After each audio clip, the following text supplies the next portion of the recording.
Mais ce qui va être intéressant quand même, c'est Mbappé et Dembélé, parce qu'il y en a quand même un qui depuis un an joue avant-centre et là va retrouver son poste, et puis un autre Dembélé qu'on a tous connu sur le côté droit et qui met. Après, il y a quand même deux changements. Beaucoup, hein, mais justement, c'est ça qui va être intéressant. On va en débattre tout à l'heure, mais c'est vrai que là, sur le papier, en tout cas, c'est Mbappé côté gauche, ce qui fait plaisir à Florence Ilama-Pongol et Dembélé au centre.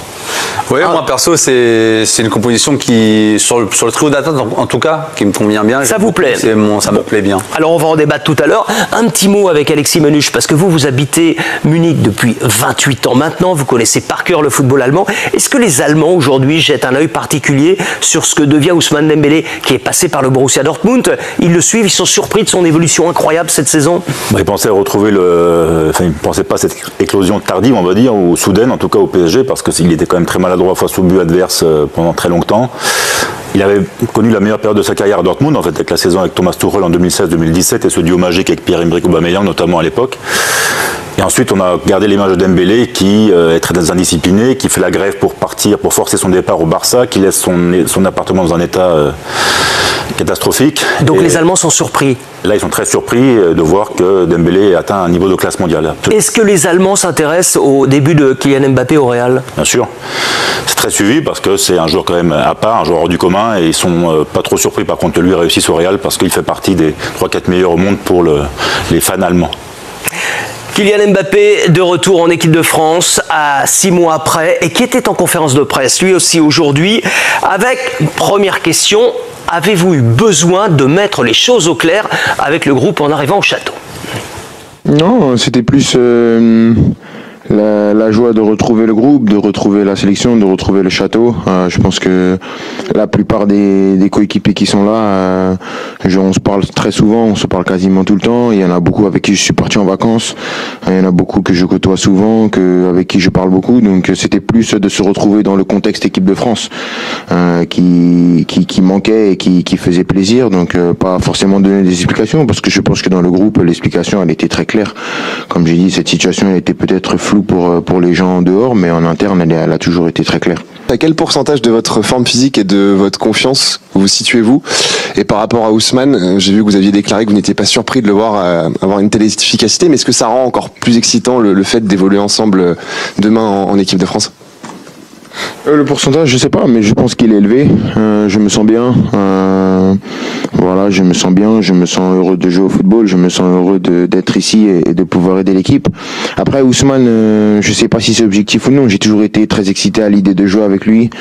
Ça fait des années et des années, mais encore plus quand tu vois sa forme actuelle. Je pense que c'est une arme vraiment importante pour nous permettre d'accomplir nos objectifs. Donc, on va essayer de le mettre dans les meilleures conditions pour qu'il puisse réaliser ce qu'il fait en club ici aussi.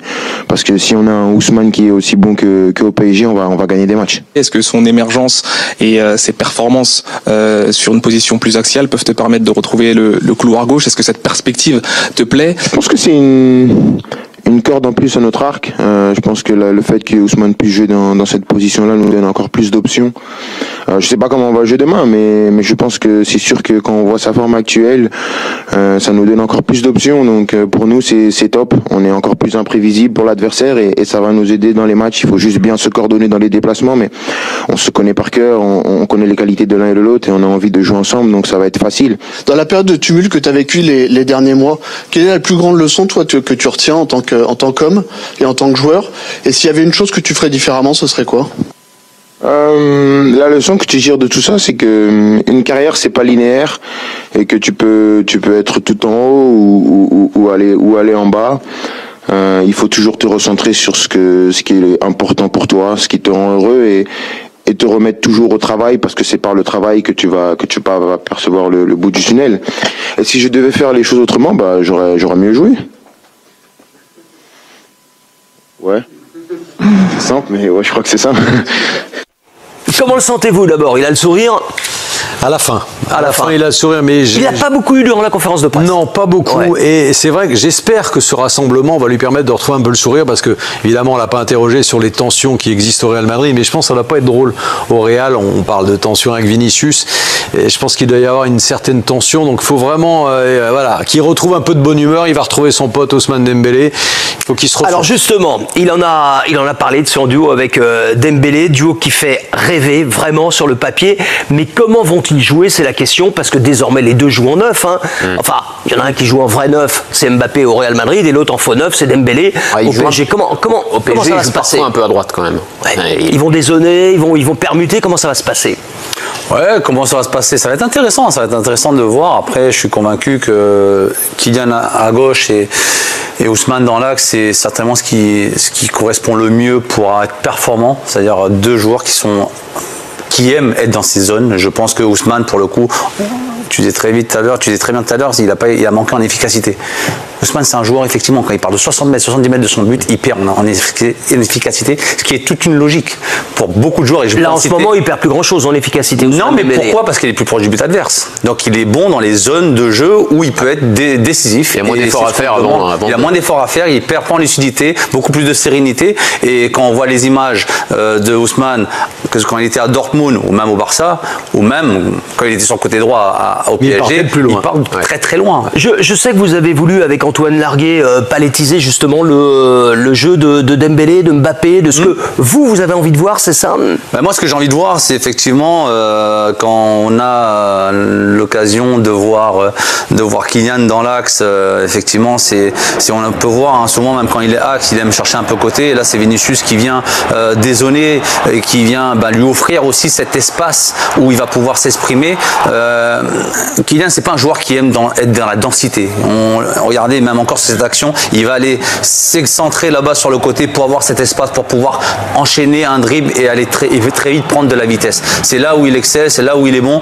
Encore une fois, on voit le déplacement de Vinicius qui déserte carrément son côté gauche, qui vient amener aussi cette densité ici, mais qui va lui libérer à Kylian indirectement cette charge du défenseur. Là, après, mais là, il est dans l'axe. Là, c'est le talent pur. Donc, dans cette zone-là, il est très, très, très intéressant. Et après, où je vous disais, c'est voilà, là, on voit du Ousmane. Il donne, il peut analyser, il se reprojette avec le deuxième coup de vitesse parce qu'il est capable de changer de rythme. Et c'est là où, pour moi, où il est très intéressant parce que c'est un joueur, certainement, au monde aujourd'hui, c'est l'un des meilleurs joueurs qui enchaîne. En 1-2, il est capable d'enchaîner très très vite, contrôle, crochet, frappe. Mais il va pouvoir reproduire en équipe de France qu'il faut aujourd'hui.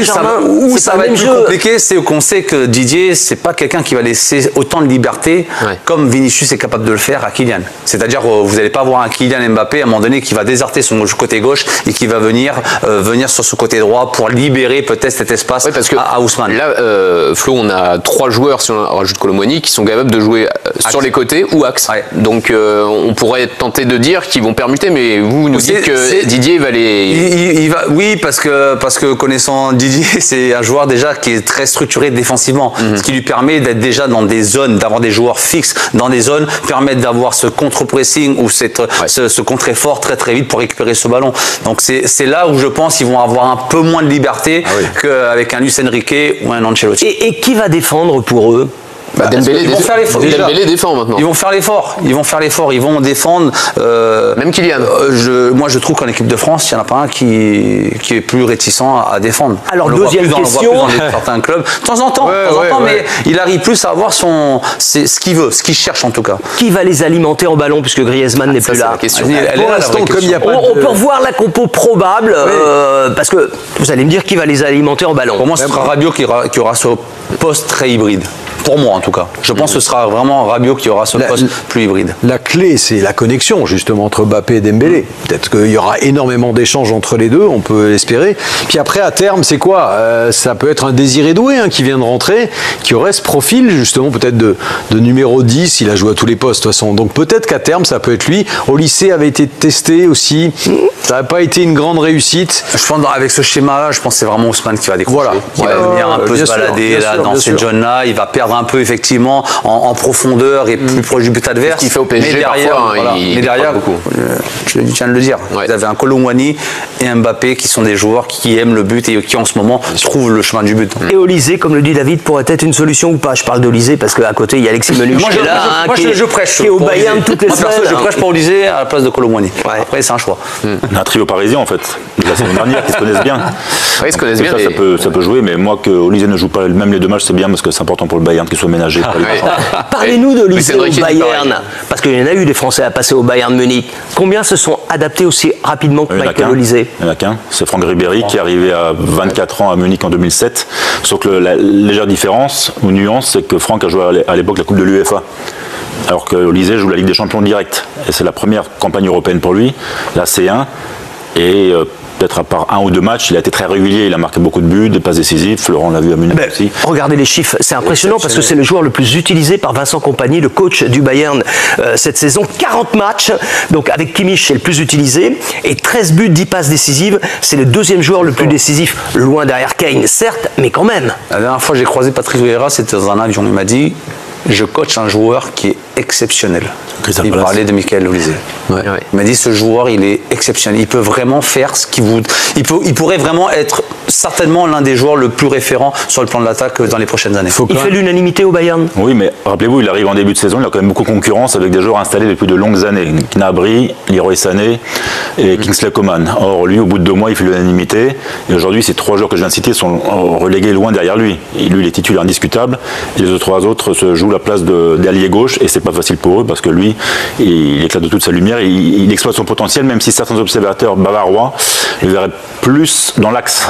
Le voilà, Olise sous le maillot du Bayern. Faut quand même rappeler que c'est un garçon qui a été recalé par Arsenal, recalé par Chelsea, recalé par City, qui s'est révélé à Reading, puis à Palace. Donc il vient de très loin et ça prouve quand même son caractère. C'est peut-être le plus méconnu de la liste, hein, quasiment. C'est peut-être le plus discret aussi, parce qu'il déteste les médias, il déteste les réseaux sociaux. D'ailleurs, sa joie quand il marque un but, c'est voilà, un doigt sur la bouche, un autre sur l'oreille. Sous-entendu, je veux être silencieux, c'est un fan d'échecs. Donc il est dans son monde, mais il déteste la lumière, les projecteurs. Sur le terrain, il est parfait. Franchement, ça prouve qu'il a un tempérament incroyable parce qu'il vient de loin. Hein. Et au Bayern, en Allemagne, c'est la même chose, il ne parle pas aux médias? Non, il a juste fait sa présentation officielle début septembre, mais ses réponses étaient plus courtes que les questions. 6 minutes au total, un record historique dans l'histoire du Bayern. Le journaliste allemand était médusé depuis pas un seul son. Il y a une grosse interview pour l'équipe Magazine le week-end dernier, mais belle exception. Hein, c'est tout, hein, vraiment l'exception, vous avez raison.